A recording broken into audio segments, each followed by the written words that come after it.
क्या हाल है साथियों, मैं हूं विकास तोमर, आपके अपने trustworthy channel study for civil services पे आज आपके समक्ष लेके आ गए हैं 8 फरवरी का करंट अफेयर। ये हिंदी इंग्लिश दोनों ही भाषाओं में है और मोस्ट इंपॉर्टेंट जो एग्जामिनेशन है उन सब के लिए बहुत ही ज़्यादा महत्वपूर्ण है। प्रीलिम्स और मेंस के लिए भी इंपॉर्टेंट रहेगा ये। आज के जो हमारे टॉपिक्स हैं बहुत ही सिंपल से लेकिन इंपॉर्टेंट तो रहेंगे ही। क्यों? क्योंकि कॉमन योगा प्रोटोकॉल की बात हुई है अभी। महुआ क्या है आपका? Ministry of home and urban affairs जो है वो जोमेटो के साथ उन्होंने साझेदारी करी है। अंतर्राष्ट्रीय आपराधिक न्यायालय ये क्या होता है इसके बारे में जानेंगे। IEIU, ठीक, इसके पीछे हम लोग रैंकिंग पढ़ी थी, आज फिर से ये न्यूज़ में है। इसकी डेमोक्रेसी इंडेक्स आया है और उससे इंडिया का क्या परिप्रेक्ष्य में क्या बात हुई है, सब कुछ जानेंगे। इसके बाद स्क्वायर किलोमीटर एरे, ठीक, इसके क्या नाम से आप समझ पा रहे हो कि किससे संबंधित हो सकता है। ठीक है, तो ये आज की न्यूज़ है। और आगे बढ़ने से पहले आप लोगों को बता दें कि EPFO 2020 का नया पेड ग्रुप और UPSC 2021 का नया पेड ग्रुप हमारा चल रहा है।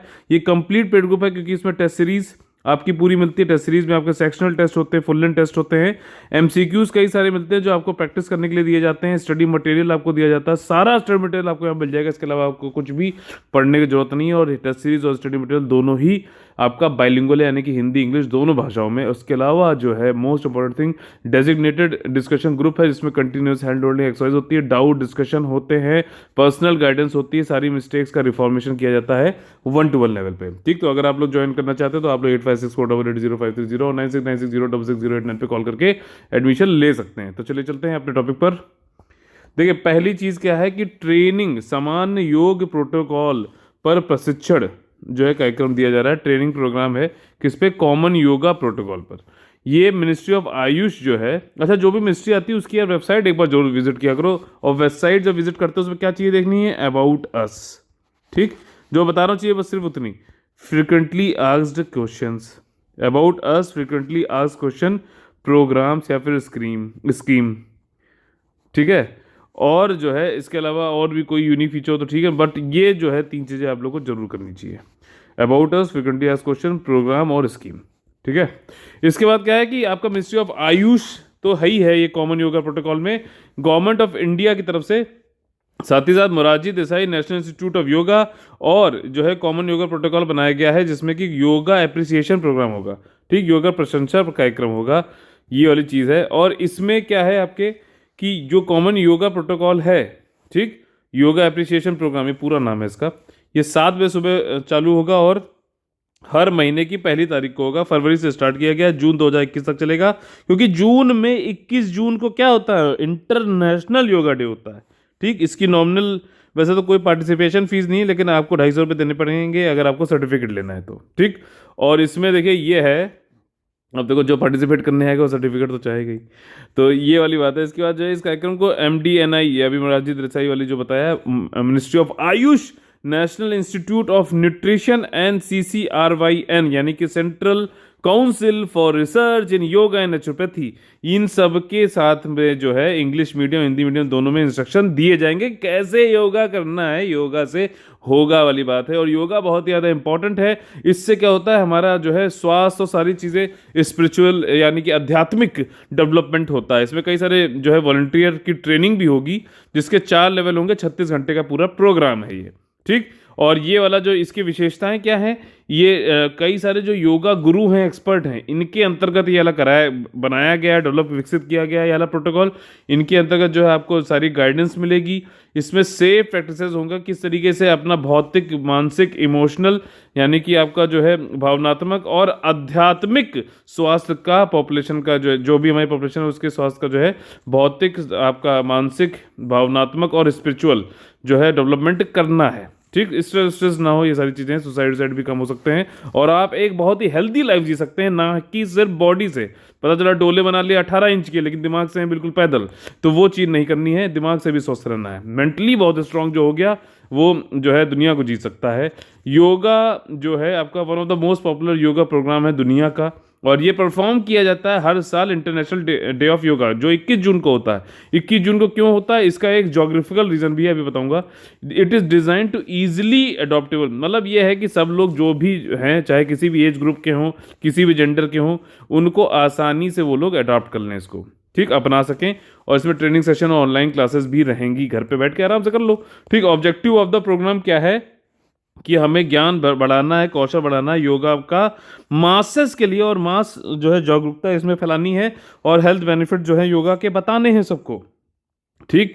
इसमें जो है introduce the basic wellbeing of principles, इसमें जो है आम लोगों के लिए सामान्य योग प्रोटोकॉल के बुनियादी कल्याण सिद्धांतों और प्रथाओं को प्रस्तुत करना है। ठीक। Principles and practices of common yoga protocol, सामान्य आदमी जो है उनके लिए। इसमें ये क्या है, पॉजिटिव हेल्थ होनी चाहिए, कि इसको मतलब संवर्धन किया जाता है कि पॉजिटिव हेल्थ कैसे पाएं योगा के जरिए। To propagate yoga for preventive practice as well as approach to holistic health, पूरा मतलब 360 डिग्री आपकी हेल्थ का जो है सही करे, ये वाली बात है। ठीक। इसके बाद एक्स्ट्रा फैक्ट क्या है कि 21 जून को होता है 2015 से, और यूनाइटेड नेशन जनरल असेंबली 2014 में जब से इसको इंटरनेशनल डे ऑफ योगा बताया गया तब से। अब देखो जो हमारा अर्थ है उसमें विषुवत रेखा तो हो गई इक्वेटर आपकी, उसके ऊपर जो ये है आपका ट्रॉपिक ऑफ कैंसर, ठीक, जिसको कर्क रेखा भी बोलते हैं, और दूसरा है ट्रॉपिक ऑफ कैप्रिकॉर्न जो कि दक्षिणी गोलार्ध में होता है आपका, उसको क्या बोलते हैं, मकर रेखा। ठीक। तो जब जब ये सन की मतलब वो वाला सन की नहीं, सन मतलब सन इंसुलेशन जो है, सूरज की रोशनी जो है, जब क्योंकि अर्थ हमारी थोड़ी टेढ़ी है, तो जब ये डायरेक्टली आपका जो है ट्रॉपिक ऑफ कैंसर पे पहुंच जाती है इसकी लाइट, तब उस दिन 21 जून को ऐसा होता है। उस दिन क्या है, सबसे बड़ा दिन होता है, डे की लेंथ जो है सबसे ज़्यादा होती है, और इसी एवज में इसको जो है आपका क्या कहा जाता है, उस दिन बनाया जाता है योगा डे। अब उसके 21 जून के बाद से क्या होता है कि जो सन है उसकी जो इंसुलेशन यानी कि इनकमिंग सोलर रेडिएशन है वो धीरे धीरे फिर से साउथ की तरफ बढ़ने लगती है। ठीक। ये मैक्सिमम पॉइंट होता है ट्रॉपिक ऑफ कैंसर के ऊपर पहुंचने का। ठीक है, ये वाली बात हो गई। अब ये जो है इसके अलावा हमारा अगला जो टॉपिक है वो क्या है कि महुआ जो है आवास और शहरी मामलों के मंत्रालय, ठीक, उन्होंने क्या किया है, ज्वाइन कर लिए हैंड्स के साथ जोमेटो के साथ में, स्विगी के साथ में ये लोग पहले कर चुके हैं। अच्छा देखो, जोमेटो, स्विगी, ये सब क्या है, ये सब गिग इकोनॉमी के पार्ट हैं, समझना, ईपीएफओ वाले और बाकी भी। अब देखो यूपीएससी सिविल सर्विसेज में मेंस में भी ये क्वेश्चन पूछा गया, मैंने पहले इसको जो पढ़ाया भी था आप लोगों को पेड ग्रुप में। गिग इकोनॉमी क्या होती है कि जो भी पहले एक ट्रेडिशनल जो होता था कि भैया एक एम्प्लॉयर है और दूसरा एम्प्लॉय है, यानी कि एक नियोक्ता है, दूसरा जो है कर्मचारी है, इनके बीच में कुछ बॉन्ड समझौते और ये सब होते थे, और फिर इनको सामाजिक सुरक्षा ये सब दिए जाता था, सारा काम होता था। ठीक। एक रेगुलर जो है सैलरी दी जाती थी, एक रिलायबिलिटी होती थी, जॉब सिक्योरिटी होती थी। अब चीज़ें चेंज हो चुकी हैं। गिग इकोनॉमी में क्या होता है, कोई एक काम है वो काम कर दो तो और बस खत्म है तुम्हारा काम। ठीक। इसमें ना कि कोई जॉब सिक्योरिटी है, ना फिक्स्ड इनकम है, कभी हो सकता है कम भी हो जाए, कभी हो सकता है ज़्यादा भी हो जाए, जैसे ही काम खत्म पैसा हजम। ठीक। ये वाली बात है। अब जब ऐसे जो वर्कर्स होते हैं उनको क्या बोलते हैं, गिग वर्कर्स बोलते हैं, समझना मेरी बात। ठीक। कि इसमें आपका क्या ट्रेडिशनल तरीके एम्प्लॉयर और एम्प्लॉयज़ की जो रिलेशनशिप होती है वो नहीं है। ये अभी जो सोशल सिक्योरिटी कोड आया है हमारा नया, उसमें बताई गई डेफिनेशन, वही बता रहा हूँ मैं आपको। ठीक। उसमें ट्रेडिशनली जो आपकी परंपरागत जो तरीका था नियोक्ता और कर्मचारी के बीच में वो खत्म है। सीधे कोई काम आया, उस काम के लिए आपको बताया गया, आपने उसको हाँ किया, आपने जैसे मान लीजिए कहा कि इतने पैसे मिलेंगे, इतने घंटे में करना है, आपने वो काम कर दिया, बात खत्म। कोई सामाजिक सुरक्षा, कोई सोशल सिक्योरिटी, कुछ भी नहीं है इसमें। ठीक। एक तरीके फ्रीलांसिंग टाइप से है।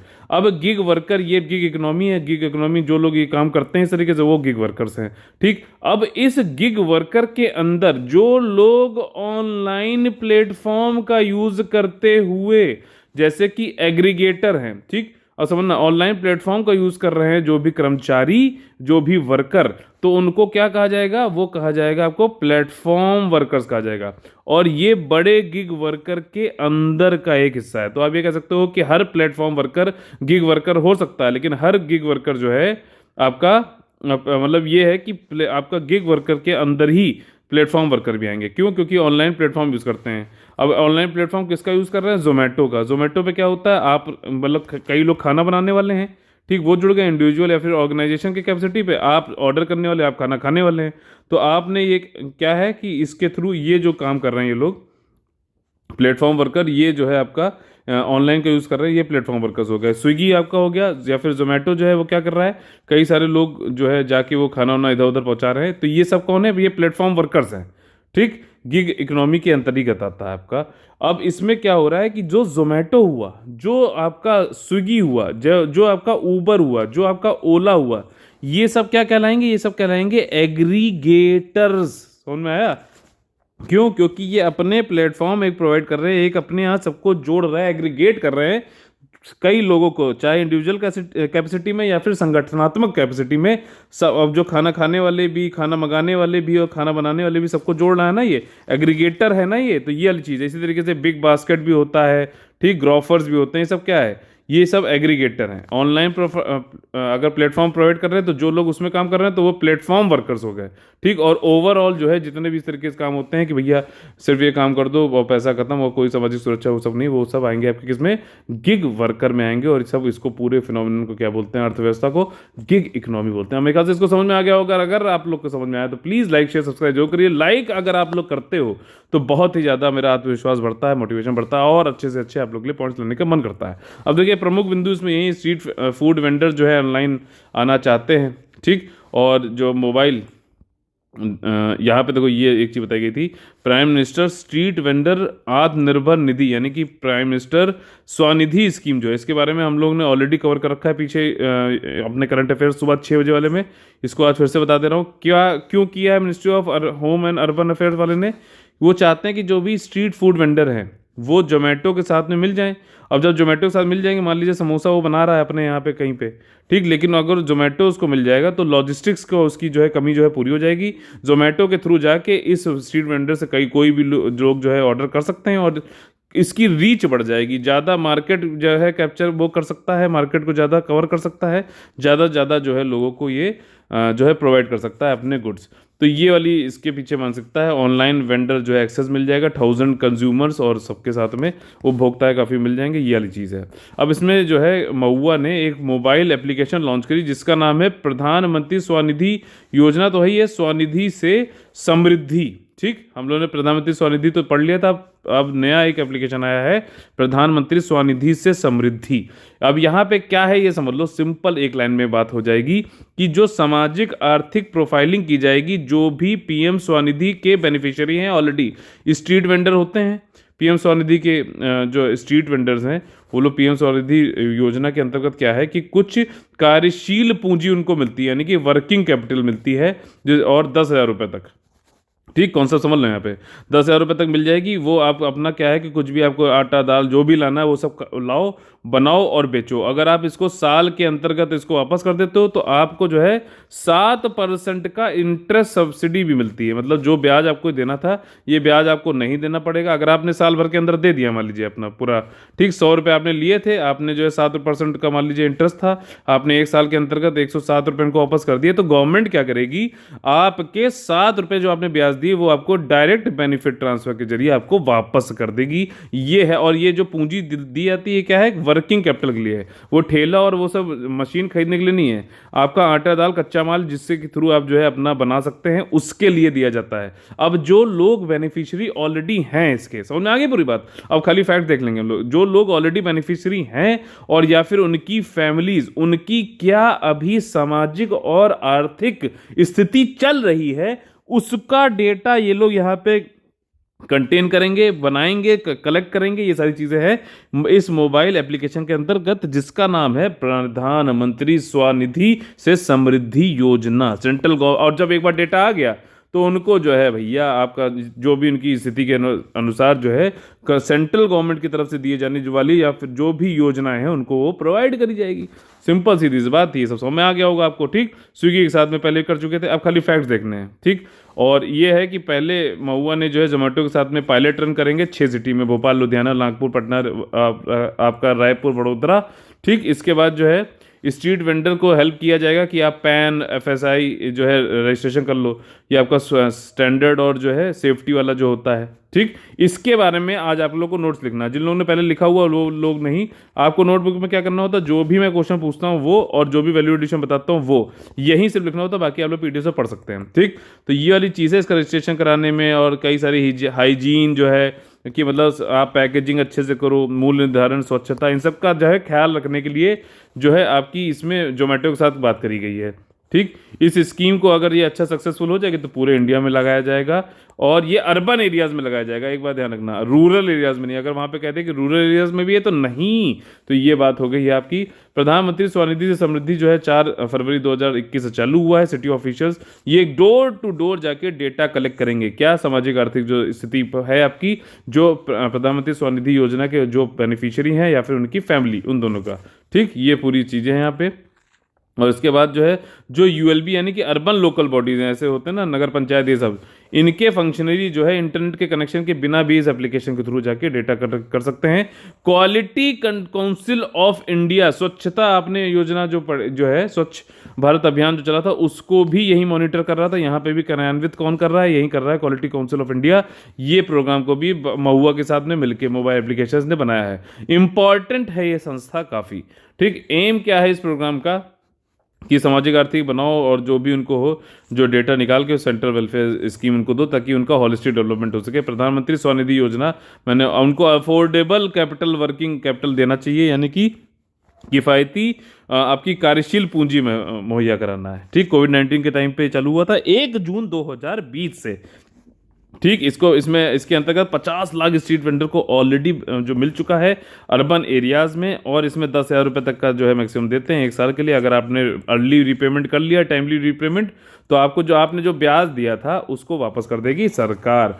आगे देखिए, ये इंपॉर्टेंट वाली न्यूज आ गई है, इंटरनेशनल क्रिमिनल कोर्ट। इसको हम लोग कंपेयर भी करेंगे अभी आखिरी में कि इंटरनेशनल कोर्ट ऑफ जस्टिस से, बहुत ज्यादा इंपॉर्टेंट है, दोनों समझ लेंगे, यही होती है पावर इंटरलिंकिंग की। देखिए अब ये कंटेक्स्ट क्या है यहाँ पे, हाल ही में अंतर्राष्ट्रीय आपराधिक न्यायालय, अब आपराधिक है तो यानी कि कोई अपराध कर रहा है और वो भी इंडिविजुअल, किसी कंट्री को, कोई कंट्री तो पूरी अपराध नहीं कर सकती या फिर नहीं करती है, किसी उस कंट्री के अंतर्गत किसी इंडिविजुअल को अगर मान लीजिए वहां की कंट्री का जो भी जुडिशियल सिस्टम है वो उसको जो है असमर्थ है या फिर नहीं कर रही है, उसको प्रोसिक्यूट नहीं कर रही है, तो क्या है कि आप इंटरनेशनल क्रिमिनल कोर्ट में जाकर वहां पे जाके उस इंडिविजुअल के खिलाफ कई सारे दोषों के लिए, जैसे कि जेनोसाइड, यानी कि आपने ये कहा कि ये तो मुस्लिम है, मतलब मैं एग्जाम्पल तौर पे बता रहा हूं, या फिर ये तो नॉर्थ ईस्ट का है, या फिर ये हिंदू है, या फिर ये क्रिश्चियन है, या फिर ये रोहिंग्या है, या फिर कुछ भी है, इस तरीके से नाम लगा के किसी की एथनिसिटी से कि ये तो उत्तर पूर्वी भारत से आया है, इस तरीके से आपने बोला, और ये जहां ये तो जो यहूदी है जैसे कि नाजीज ने किया। ठीक, ऐसा नाम लेकर, मैं खाली एग्जांपल बता रहा हूं, आप जो है उन सबको जो है खत्म करने लगो, मारने लगो, तो उसको क्या बोलेंगे, जेनोसाइड। इतनी आसान तरीके से जो है आपको ये समझा दिया, और ये ही चीजें ऑलरेडी पहले भी हो चुकी हैं, अभी भी हो रही हैं। और अगर कोई इस तरीके का बंदा, कोई जो बंदी अगर इस तरीके से काम कर रहा है तो उसका जो है ट्रायल चलेगा इंटरनेशनल क्रिमिनल कोर्ट में। और यहाँ पे जो हमारा संदर्भ है वो क्या है कि नटोरियस युगांडा का एक रिबेल ग्रुप था, Lord resistance army of Dutch, इसने कई सारे वॉर क्राइम, अच्छा वॉर क्राइम क्या होता है, वॉर चल रही है मान लीजिए, ठीक, इंडिया पाकिस्तान की वॉर चल रही है और पाकिस्तानी बदतमीज आए और उन्होंने क्या किया कि भारत में आके सिविलियंस के साथ रेप करने लग गए, उनको बदतमीजी करने लगे, ये सारे काम समझ रहे हो। वॉर चल रहा है, आपकी सोल्जर से सोल्जर की लड़ाई होती है, सिविलियंस को क्यों खराब वो बदतमीजी कर रहे हो, ये सारी चीज। तो अगर आप इस तरीके काम करोगे, जो है जो कमजोर लोग हैं या फिर कोई मान लीजिए कोई चोटिल हो गया उसको वापस लेके जा रहे हैं, तो और ऐसा रूल होता है कि जो चोटिल उसके ऊपर नहीं आप लोग वो उसको नहीं मारते हो, लेकिन उन लोग को भी मार दिया, रेप कर रहे हो, उल्टी सीधी हरकतें कर रहे हो, तो ये सब वॉर क्राइम में आता है। निर्दोषों को मार दे रहे हो, बच्चों को, बूढ़ों को, महिलाओं को मार दे रहे हो जिनसे आपको कोई भी खतरा नहीं है, तो ये वॉर क्राइम कहलाएगा। समझ में आई बात। और इसके अलावा जो है क्राइम अगेंस्ट ह्यूमैनिटी है, मानवता के खिलाफ जो भी क्राइम कर रहे हो, ये सब सारी चीजें जो है इंटरनेशनल क्रिमिनल कोर्ट में जाके हम लोग यहाँ पे दरवाजा खटखटाना पड़ता है, जब उस देश की जुडिशरी जो है असमर्थ हो या फिर नहीं कर रही है उनको प्रोसिक्यूट, तब।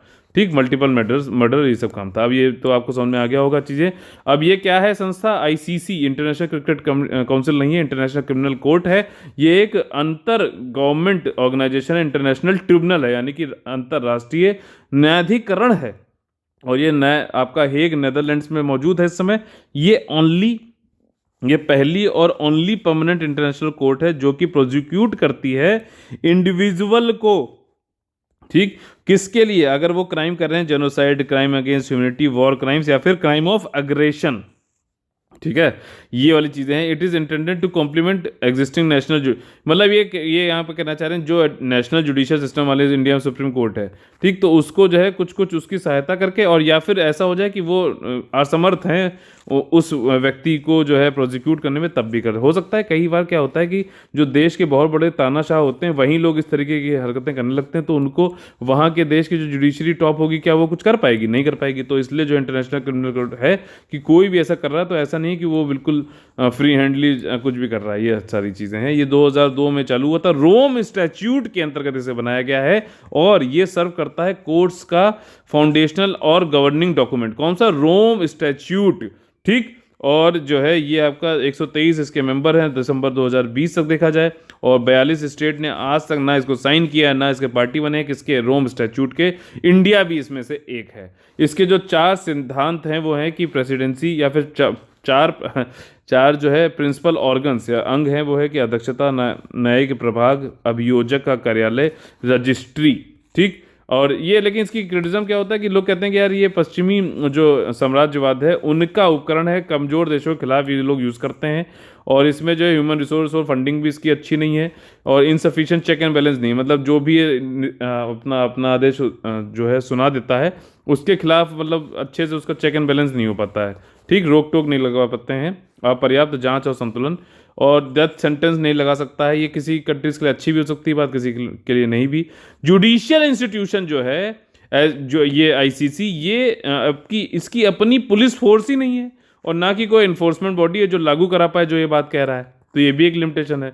कई बार क्या होता है कि युगांडा वाले के, मान लीजिए, कह दिया इसने कि ये गलत आदमी था, वॉर क्राइम किया, लेकिन वो क्या है, फिर भी खुला छुट्टा घूम रहा है, उसको कोई कुछ कर ही नहीं सकता है। स्टेट कोऑपरेशन भी प्रॉब्लमेटिक है। कई बार क्या क्या होता है, जो स्टेट जिसका इंडिविजुअल जो किसी कंट्री के अंतर्गत रह रहा है, वो कंट्री ही नहीं सहयोग करती है, ये बात हो जाती है। इंडिया और आईसीसी के बीच में रिश्ता ये है कि इंडिया ने आज तक ना साइन किया रोम स्टैट्यूट को, ना ही इस आईसीसी का मेंबर बना है। वो उसके कई सारे हैं कि आपका राज्य की संप्रभुता, अपराध की परिभाषा, ये सब इंडिया को गलत लगती है। और भारत का राष्ट्रीय, वो कहते हैं हमारे यहाँ जुडिशरी हम कर लेंगे, तुम ना बीच में कूदो हमारे आंतरिक मामलों में, और इम्पार्शियल प्रोसिक्यूटर्स हैं, वो ये भी इल्ज़ाम लगाता है। अब ये जो चीज़ है यहाँ पर काफ़ी इंपॉर्टेंट है। देखिए, आईसीजी क्या है? इंटरनेशनल कोर्ट ऑफ जस्टिस, और इंटरनेशनल क्रिमिनल कोर्ट है आईसीसी। अब ये 1946 में हुआ आईसीजे, और ये 2002 में जब रोम स्टैट्यूट लागू हो गया। अब यूएन से क्या रिलेशनशिप है? आईसीजे जो है वो तो भैया ऑफिशियल औपचारिक कोर्ट है यूएन की, इसको वर्ल्ड कोर्ट भी बोलते हैं, लेकिन ये आईसीसी जो है ये आपकी इंडिपेंडेंट है, ठीक, स्वतंत्र है, और ये रिसीव करता है रेफरल यूएन सिक्योरिटी काउंसिल की तरह, जो संयुक्त राष्ट्र सुरक्षा परिषद है, उससे। कभी ये कह दिया कि भैया ये क्राइम ये हो रहा है, तो इसको जरा आप लोग इसको देखो, थोड़ा सा डिसीजन दो। और उसके, अच्छा, दोनों की लोकेशन सेम है, हेग नेदरलैंड, ठीक। एक और है परमानेंट कोर्ट ऑफ आर्बिट्रेशन, वो बताइए कहाँ पर है? अच्छा, यहाँ पे जो है टाइप ऑफ केसेस कौन कौन से होते हैं? जो पार्टीज और एडवाइजरी ओपिनियन मांगी जाए तब। पार्टीज मतलब कंट्री के बीच में, समझ रहे हो, या फिर किसी चीज़ पे एडवाइजरी कोई मतलब मांगी जा रही तब। यहाँ पे क्या है कि क्रिमिनल प्रोसिक्यूशन होना चाहिए इंडिविजुअल्स का, जैसे कि आदि अमीन थे इससे पहले, उनका हुआ था। आदि अमीन कौन सी कंट्री से थे? मेरे ख्याल से युगांडा से थे, if I am not wrong. इसका सब्जेक्ट मैटर क्या है? संप्रभुता, बाउंड्री का डिस्प्यूट है, कोई आपका मैरीटाइम डिस्प्यूट है, ट्रेड, व्यापार, नेचुरल रिसोर्सेज, ह्यूमन राइट्स, ये सारी चीज़ें हैं। इसमें क्या है? Genocide, crime against humanity, war crimes, crime of aggression.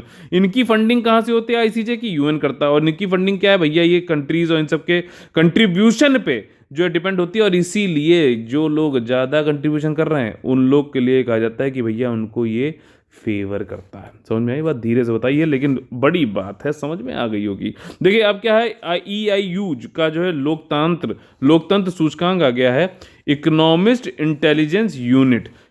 इसकी इस रिपोर्ट का नाम क्या है? Democracy in sickness and in health, ठीक। जो democracy in sickness and in health की बात है, आपका 167 कंट्रियों का इसने यहाँ पे क्लासिफाई किया गया है। 23 कंट्री में ये कहता है कि फुल डेमोक्रेसी है। 52 जो है वो फ्लॉड है, जिसमें कि इंडिया भी है। 35 ये कहता है हाइब्रिड है, मतलब थोड़ा अथॉरिटेरियन भी है, थोड़ा डेमोक्रेसी भी है। 57 टोटली अथॉरिटेरियन है, यानी कि अधिनायकवादी है। त्रुटिपूर्ण जो है लोकतंत्र में भारत का नाम इन्होंने डाला है। और ये मुझे तो बहुत हास्यास्पद लगा, पता नहीं क्या ये लोग नापते हैं, लेकिन जो भी है, इंडिया का has been classified as a flawed democracy. साथ ही साथ और भी कौन कौन है फ्लॉड, जो है दुनिया की सबसे पुरानी डेमोक्रेसी यूएसए, फ्रांस, बेल्जियम, आपका जो है फ्रांस भी लिबर्टी, इक्वलिटी, फैटर्निटी, इतने बड़े बड़े प्रिंसिपल्स दिए, उनको भी इसने फ्लॉड डेमोक्रेसी बता दिया है। बेल्जियम, ब्राजील, ये सारी चीज़ें। इंडिया 2 प्लेसेस जो है अब इस बार स्लिप हो गया है आपका 2020 में। 2019 में इसकी 51 रैंक थी, इस बार 53वीं रैंक हो गई है। इंडिया का ओवरऑल स्कोर जो है वो गिर गया है 6.9 से, और इसका अब स्कोर क्या हो गया, 6.61 हो गया है। ठीक ठीक, 6.9 था पहले, अब 6.61 हो गया। नॉर्वे ने टॉप किया है, बहुत ही बेहतरीन डेमोक्रेसी है, लोग जो है लोकतंत्र इसमें काफ़ी मजबूत है। इसके बाद आइसलैंड, स्वीडन, न्यूजीलैंड, कनाडा, ये टॉप 5 में आते हैं। इंडिया के आसपास देखा जाए तो इंडिया से भी और ज़्यादा गए गुजरे हैं। श्रीलंका 68 है, आपका फ्लॉड डेमोक्रेसी में आता है। बाकी बांग्लादेश, भूटान, और भूटान भी, ये सब हाइब्रिड रेजिम है, मतलब थोड़े लोकतांत्रिक, थोड़े अधिनायकवादी। ठीक, इसके बाद अफगानिस्तान तो अथॉरिटेरियन पूरा पूरा है, यहाँ पे तो इनकी तो इन्होंने धज्जियाँ उड़ा दी, कह दिया कि कुछ है ही नहीं है, लोकतंत्र तो है ही नहीं, जो ये तालिबानी ये सब कहते हैं वही होता है।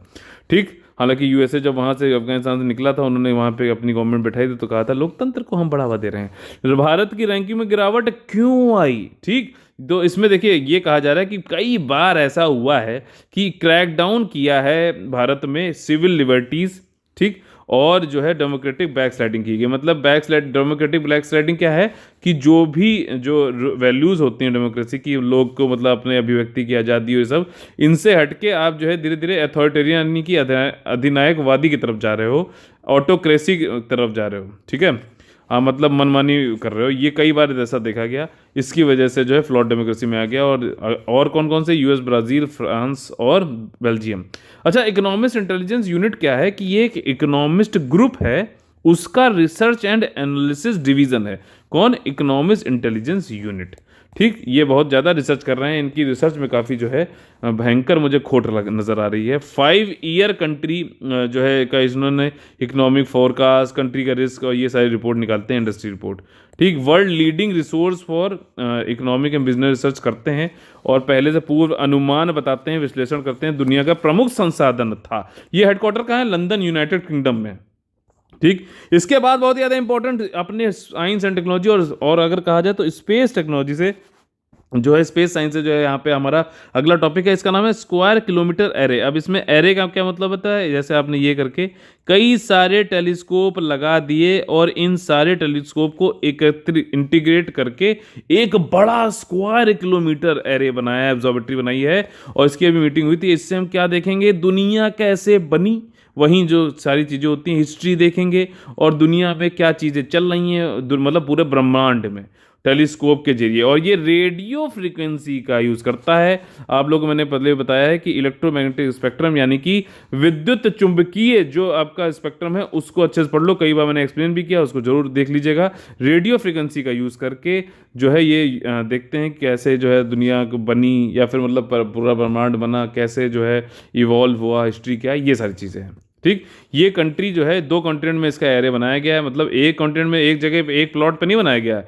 अफ्रीका, ऑस्ट्रेलिया में, और इसका जो हेडक्वार्टर वो यूनाइटेड किंगडम में है। अभी जैसे कि EIU का था अभी जो पहले बताया, इसके 3 होस्ट नेशन है, यूके, साउथ अफ्रीका, ऑस्ट्रेलिया, और भी कंट्रीज जो हैं इन जो भी इसमें सहयोग कर रहे हैं, India, Germany, France, Canada, China, Italy, the Netherland, Portugal, India, आपका न्यूजीलैंड, स्पेन, स्वीडन और स्विट्जरलैंड। ठीक, ये सब पार्टिसिपेटिंग सहभागिता है, मेंबर्स हैं, और ये मेगा साइंस प्रोजेक्ट में अपना जो है कार्य कुछ ना कुछ कर रहे हैं। अगले 10 साल तक इसमें काफ़ी ज़्यादा पैसा खर्च होने वाला, मेगा ऑब्जर्वेटरी, मेगा वेधशाला इसको बनाएंगे। ठीक, और इसमें क्या है कि भैया ये दुनिया में देखेगा जो भी अनएक्सप्लोर्ड जो है आसपास क्षेत्रों को देखेगा, उसमें आंसर ढूंढेगा किस तरीके से हिस्ट्री इसकी क्या रही है, कैसे इवॉल्व हुआ है, क्या आपका जो है फंडामेंटल फिजिक्स है, मौलिक भौतिकी, क्या चीज़ें हैं, एक्सट्रीम एनवायरनमेंट कैसे बन रहा है, गैलेक्सी और कॉस्मिक टाइम कैसे कैसे गया। इंडिया का जो कंट्रीब्यूशन है ये काफ़ी इंपॉर्टेंट है। यहाँ पे इंडिया ने इस जो एरे बन रहा है, इस पूरे इसका, उसके डिज़ाइन फेज़ में काफ़ी काम किया है। इंडिया जो है 4 वर्क पैकेजेस में भी काम कर रहा है, जिसमें टेलीस्कोप के हार्डवेयर और सॉफ्टवेयर दोनों पे काम करेगा। इंडिया वैसे भी सॉफ्टवेयर में बहुत आगे है, सॉफ्टवेयर कैपिटल बोल सकते हो पूरी दुनिया का। और इसमें इंडिया को जो है will deliver the telescope manager system. ठीक। टेलीस्कोप प्रबंधन प्रणाली का जो है नेतृत्व और वितरण करेगा, जो SKAO के नर्वस सिस्टम बोला जा रहा है इसको। नर्वस मतलब ब्रेन तो भारत ने ही भेजा है, कितनी गौरवान्वित करने वाली बात है। रेडियो टेलीस्कोप क्या होता है? एक स्पेशलाइज्ड एंटीना होता है जो रेडियो रिसीव करता है, डिटेक्ट करता है रेडियो वेव्स को अपने खगोलीय जो एस्ट्रोनॉमिकल रेडियो सोर्सेज हैं, स्काई से आ रहे हैं उनको, ठीक। और रेडियो वेव जो स्पेस से आती हैं, इनको पहली बार किसने देखा था? इनका नाम था कार्ल गुथे जांस्की, ठीक, जो कि आपके 1932 में देखा था। Bell Telephone Laboratories Holmdel New Jersey से इन्होंने देखा था, ठीक। इस तरीके से देख रहे हो, कई सारे लगा दिए हैं ये वाली चीज़ है। इसी साथ साथ हम लोग आगे बढ़ते हैं और हमारे फेवरेट जो टॉपिक आता है हमारे रोज के वीडियो में, जो कि है कॉमन ISP से। हम लोग इसमें जो है MCQ सॉल्व करते हैं और ये देखते हैं भैया एग्जाम में फाइनली बैठेंगे तो कैसे सॉल्व करेंगे। तो ये चीज़ जरूरी है जो जानना, जो कि आखिरी में करनी ही करनी करवाएगा एग्जाम आपसे। तो इसमें देखिए यहाँ पे क्या है, which of the following statement related to Parivar Pehchan पत्र। अब ये परिवार पहचान पत्र से कुछ स्टेटमेंट आपके निम्नलिखित दिए गए हैं संबंधित, उसमें से कौन सा ट्रू या फॉल्स देखा, ये आपको देखना चाहिए। यहाँ पे ट्रू पूछा गया है, ठीक। यह मध्य प्रदेश की विशिष्ट पहचान पत्र योजना है। It is unique identity card scheme of Madhya Pradesh. क्या ये सही है कि गलत है, आप अपने अनुसार बताइए, ठीक। दूसरा है कि यह एक 8 अंकीय विशिष्ट पहचान पत्र है जो कि प्रत्येक परिवार के लिए कई नागरिक केंद्रित सेवाओं, ठीक, सिटीजन सेंट्रिक सर्विसेज जो है के सुचारू और स्वचालित वितरण को सक्षम करने के लिए निर्मित है। मतलब जो भी स्कीम है गवर्नमेंट देना चाह रही है किस उस स्टेट की, उनके घर पे ही भेज देंगे मेरे भाई, ठीक है। जैसे अमेजॉन भेज देता है, जैसे फ्लिपकार्ट भेज देता है, ये वाली चीज़ है। और 110 सर्विसेज जो है इनको जो है डिलीवर किया जाएगा सिटीजन्स को। अभी सरल प्लेटफॉर्म के through have been link to the PPP scheme. Saral platform बनाया गया है इस जो है परिवार पहचान पत्र के अंतर्गत, इसको इंटीग्रेट कर दिया गया। 110 सर्विस दी जा रही हैं, हाँ। और ये 8 डिजिट का यूनिक आइडेंटिटी कोड है। लेकिन इसमें जो गलत चीज़ है वो है कि ये हरियाणा की स्कीम है, ना कि मध्य प्रदेश की स्कीम है, ठीक। और ये जो जिनके भी मतलब जो लोग हरियाणा में रहते हैं, रेसिडेंसी जिनका पूरा नहीं हुआ वो लोग अपना करा लो, ताकि स्कीम आपको जो आसानी से पहुंच सके। ये वाली बात है, काफ़ी अच्छा है, गवर्नेंस को गुड गवर्नेंस बना रहे हैं, ठीक। तो इसी तरीके से आज का सेशन खत्म होता है। और अगर आप लोग अच्छा लगता है तो प्लीज़ हम लोग को आप मोटिवेट कर सकते हैं, इंस्पायर कर सकते हैं, लाइक शेयर सब्सक्राइब करके, ताकि ज़्यादा से ज़्यादा लोग जो है इससे फ़ायदा उठा सकें और ज़्यादा से ज़्यादा लोग कमेंट करें और आप लोग भी उसमें कमेंट करके अपनी कॉग्निटिव स्किल्स को बढ़ा सकते हैं। अगर आप लोग को हमारा ये तरीका अच्छा लगता है पढ़ाने का, और अगर आप पर्सनल गाइडेंस चाहते हैं, टेस्ट सीरीज चाहते हैं, स्टडी मटेरियल चाहते हैं, सब कुछ एक जगह है, तो आप लोग ज्वाइन कर सकते हैं हमारा पेड ग्रुप। UPSC और EPFO को जो है लगातार नया जो है आ गया है पेड ग्रुप, जिसमें आप लोग ज्वाइन कर सकते हैं। 8564000530 और 96960608 पे कॉल करके आप लोग एडमिशन ले सकते हैं। तो इसी तरीके से आज का हम लोग यहाँ पे खत्म करते हैं। कल फिर से मिलेंगे सुबह 6 बजे। जय हिंद, जय Bharat, all the very best है।